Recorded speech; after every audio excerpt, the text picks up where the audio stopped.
It's the end of an era as a tire and auto shop that has served the community since the 1980s is closing its doors.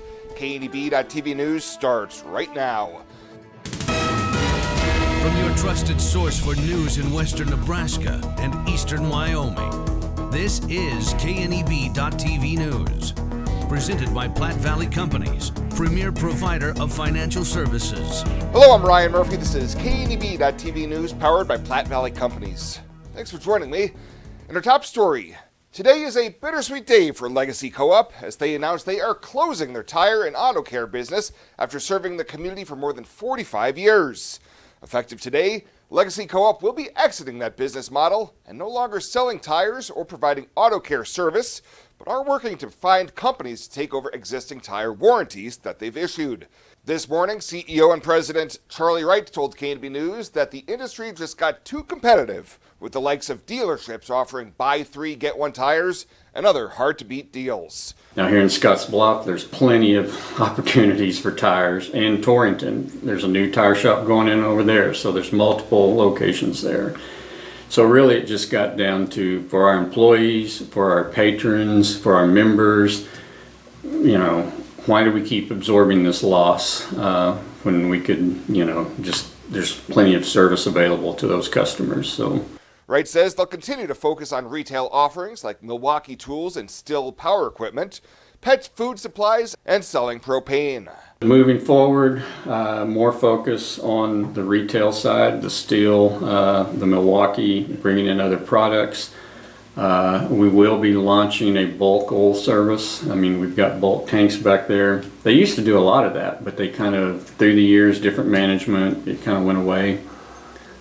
So that's one thing we're looking forward to take out of there, plus just the maintenance, like I told you, on our own vehicles. So, well, a $250,000 bond has been set for a man charged in a violent sexual assault last Friday night. 32-year-old Justin Ruiz of Scottsbluff is facing a trio of felony charges, including first-degree sexual assault, use of a deadly weapon to commit a felony, and terroristic threats. An arrest affidavit says the victim claims Ruiz held a knife to her throat, saying if he couldn't be with her, he would kill her. Afterwards, he forced her to perform sexual activities against her will. He was arraigned on the charges Monday in Scottsbluff County Court and will be back in court on Monday afternoon for his preliminary hearing. And Omaha police confirm federal immigration officers conducted enforcement operations in the city's meatpacking sector Tuesday, mainly at Glen Valley Foods. Omaha PD said the Department of Homeland Security notified them, and OPD officers responded to the areas for traffic control. The Flatwater Free Press reported that a police car was blocking the east entrance to Glen Valley Foods, denying access to the plant, and protesters were gathering across the street after hearing news of a potential ICE raid. The Nebraska Examiner reported that as many as 100 workers suspected of being in the country illegally were loaded up onto buses. The Examiner reported that the company has used E-Verify and that employees may have used false IDs. We'll have more news right after this. Whether you're gardening, searching for the perfect vacation home, or planning your next travel destination, your life is just as unique. Your Raymond James financial advisors, Jody Rosiska and Kevin Figg, get to know you, your passions, and your vision for the future, so you can live your life. That's life well planned.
Welcome back. A wide variety of beer, wine, and ciders, as well as live music, highlighted the 14th annual Next Young Professionals Best of the West Beer and Wine Fest Saturday afternoon at the 18th Street Plaza in downtown Scottsbluff.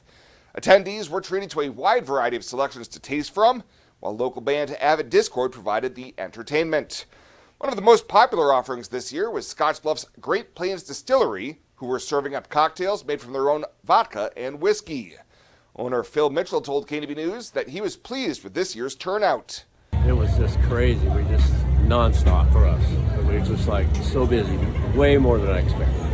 And we had to run for supplies 3 times, so because we just kept running out of product. So, and we got our new gin out. That was a big hit. And of course, our whiskey and our vodka, and our whiskey-filled chocolates too. So they're really tasty. People, when they taste these, they just want more. So it's really a nice blessing. He says they just rolled out gin as another distilled offering as well. Yes, sir. It's that's the #1 ingredient, juniper berries, and it has to be by law. We had a lot of people asking for it, so I decided just to make my own product, and it's been a pretty good hit. So it's going to be out in the market here very quick. The Next Young Professionals are donating proceeds from this year's event to benefit both CASA and Capstone. Well, today marks the start of ticket sales for the majority of nightly entertainment at the Scottsbluff County Fair in 2025. While tickets for the Josh Abbott Band concert have been on sale for several weeks, fair manager Lana Hubbard says tickets for the rubber trek race, tractor pull, and arena cross went on sale today at 9 a.m. on the fair website. Hubbard asked for the public's patience and understanding when buying tickets online, as demand for seats to see the rubber trek race tends to make their website server get a little overloaded. As it has been in past few years, seating for all events is first come, first served. I imagined retirement in a place where we could enjoy our golden years, where adventure and friendship are the only items on the schedule. The Garden Homes at Northfield gives us the luxury we planned for and peace of mind when it comes to convenience, safety, and comfort. We never have to stop and think about the day-to-day upkeep. We love to explore abroad, but most importantly in our backyard. So much to do, so much to see. Here at Northfield, we get the protection of life care, incredible tax benefits, and secured rates for aging services. It's peaceful, knowing that if our needs change, we'll be taken care of. And most importantly, that our kids will never have to make any tough decisions. There never seemed to be enough time to do all the things we wanted. Now we get to focus our energy on enjoying what this community has to offer. At the Garden Homes, life is ours again. A place we had dreamed about. A chance to focus on us. This isn't just a beautiful hospital. It's the home to exceptional patient care. This is where specialty clinics meet your needs. This is where a friendly smile, a warm hand, and an empathetic ear exist to care for you. This is us. Box Butte General Hospital. Great things are happening here.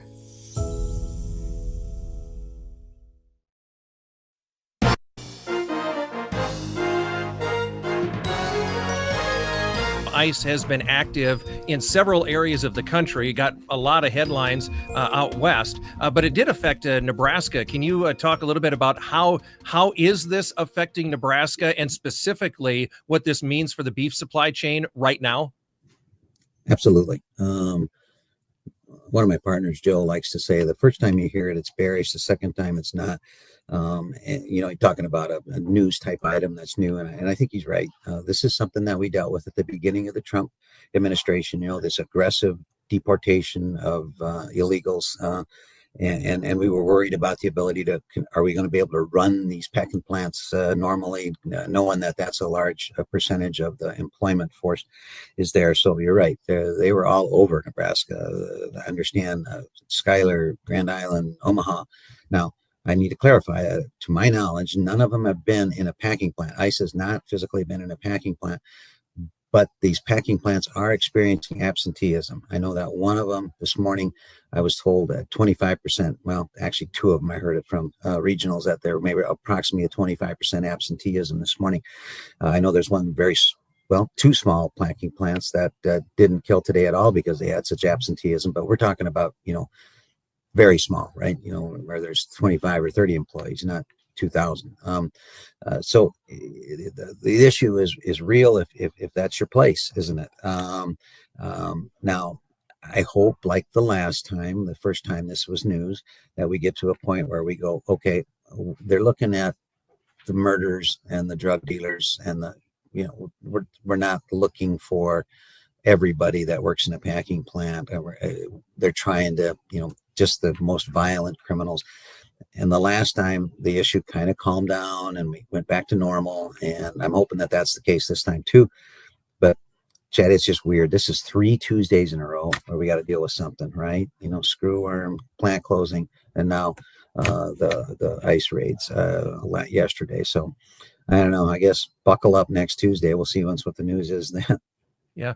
Maybe we could have folks put comments. What do they think is going to happen next Tuesday? What'll be the next thing? And speaking of doing that, if you have a question that you'd like us to address, please put that in the comments below. We'd love to address that on next week's Cattle Call or in the weeks ahead.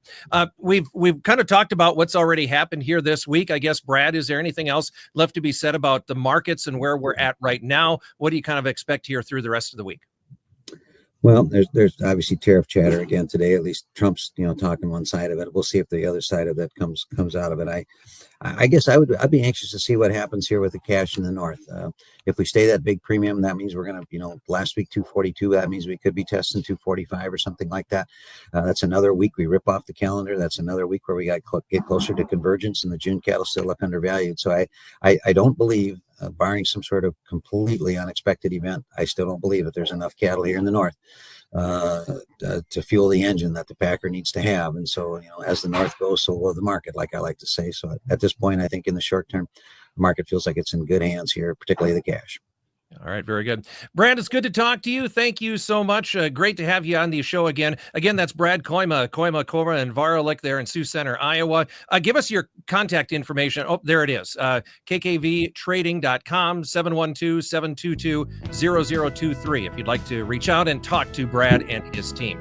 That is this week's Cattle Call program. It's a production of the Nebraska Rural Radio Association. It's brought to you by Wolf Auto, Small Town Strong. Thanks for joining us this week. I'm Chad Moyer. Pet waste and water don't mix. Animal waste decomposes in water, releasing nutrients, which deplete the oxygen fish and other life need to survive and encourage harmful algae growth. Animal waste also has disease-carrying bacteria, making contaminated water unusable. It's easy to prevent pet waste pollution. Simply pick up your pet's waste and dispose of it in a trash can, and avoid letting your pets defecate within 200 feet of our community's waterways. Tri-City Stormwater reminds you it's our water, our responsibility. Welcome to Kelly's Liquor, your liquor cabinet. Whether you're a wine enthusiast, a whiskey sommelier, a tequila connoisseur, or you just love your beer, Kelly's has the best selection of what you're looking for. Family owned and operated since 1946 and right on 27th Street in Scottsbluff. Come see us today at Kelly's Liquor, your liquor cabinet. And remember to be a good neighbor. Don't drink and drive. Kelly's Liquor, West 27th Street in Scottsbluff.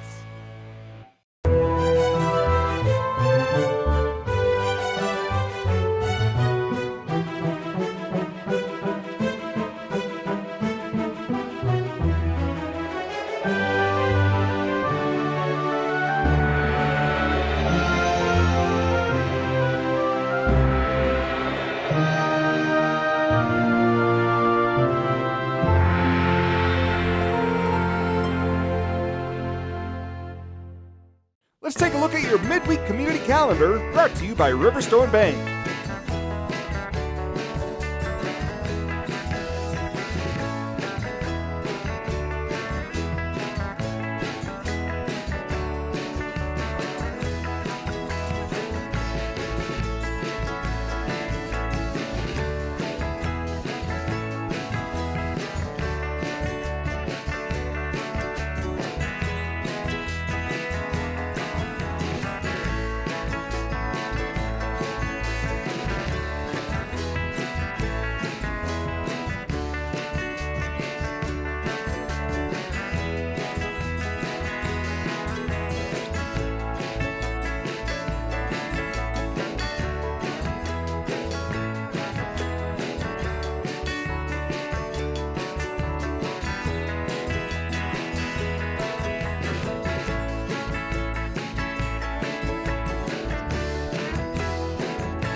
The community calendar is brought to you by Riverstone Bank. We're local and we love our community.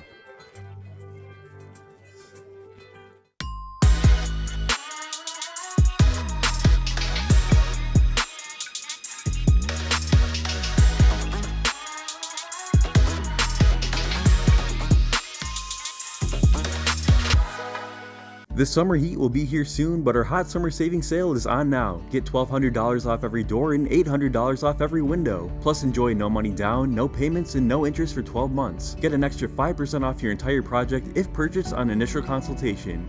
Hurry, this exclusive offer won't last long. Now is the perfect time to upgrade your windows and doors, so grab these hot savings while you can. Call today or visit rbawyoming.com to book your free estimate.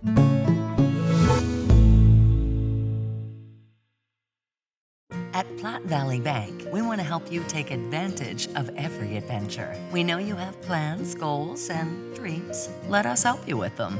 Whether it is building, buying, or renovating, we have the home loan or home equity line of credit to fit your needs. Stop in and see us at Platte Valley Bank and let us help make your dreams a reality.